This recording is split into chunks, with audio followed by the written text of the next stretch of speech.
শুকুৰবাৰে গুৱাহাটী প্ৰেছ ক্লাবত সদৌ অসম চাহ জনগোষ্ঠী আৰু আদিবাসী ঐক্য মঞ্চৰ সংবাদমেল সম্বোধন।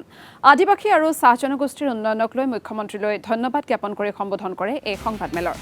চাহ জনগোষ্ঠীৰ আদিবাসীসকলৰ শান্তি চুক্তিৰ বুজাবুজি পিছ এগ্ৰিমেণ্ট কৰাৰ দাবী।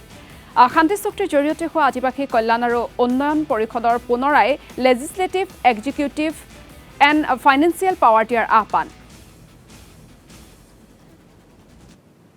যিটো ঐক্য মঞ্চ আজি আমাৰ সমাজৰ কিছু দল সংগঠনক লৈ আমি আদিবাসী ঐক্য মঞ্চখিনি চাহ জনজাতি ঐক্য মঞ্চ গঠন কৰিছোঁ আৰু আমি অল আছাম আদিবাসী পিছ মুভমেণ্টৰ পৰা বিলং কৰোঁ। আমি বৰ্তমান যিখিনি বহুত দিনৰ অভাৱ যিবিলাক আমাৰ আছিলে সেই অভাৱবিলাক পূৰ কৰাৰ কাৰণে বৰ্তমানৰ যিখিনি চৰকাৰ বিজেপি চৰকাৰেহে আজি চাহ জনজাতি আৰু আদিবাসী জনগোষ্ঠীটোক এক উন্নতিৰ শিখৰত লৈ যোৱাৰ কাৰণে যিখিনি প্ৰচেষ্টা কৰিছে তাৰ কাৰণে আমি সকলোৱে সেইখিনি স্বীকাৰ কৰিবই লাগিব।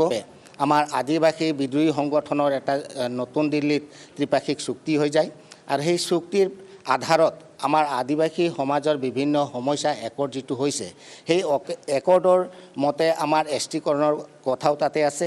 লগতে আমাৰ তাত এটা ছেটেলাইট কাউন্সিল আদিবাসী ৱেলফেয়াৰ এণ্ড ডেভেলপমেণ্ট কাউন্সিল তাত আমাক দিয়া গৈছে। গতিকে সেই আমাৰ আদিবাসী ৱেলফেয়াৰ এণ্ড ডেভেলপমেণ্ট কাউন্সিলত বৰ্তমান দিয়াত এই সমাজখনক অগ্ৰগতি কৰি বা বিভিন্ন সমস্যাত জৰ্জৰিত সমাজখনক আগুৱাই লৈ যোৱাৰ কাৰণে কাউন্সিলখন দিছে। কিন্তু এই কাউন্সিলখনত এতিয়া বৰ্তমান নতুন অৱস্থাত আছে, তাৰ কিছুমান অসুবিধাও আছে। গতিকে আমাৰ যিটো কাউন্সিলখন দিছে পিছ একৰ্ড যিখিনি নেকি হৈছে সেই পিছ একৰ্ডটো আমি পিছ এগ্ৰিমেণ্টত লৈ যোৱাৰ কাৰণে আমাৰ মুখ্যমন্ত্ৰী দেৱক তথা আমাৰ গৃহমন্ত্ৰী অমিত শ্বাহ দেৱকো আমি অনুৰোধ জনাওঁ।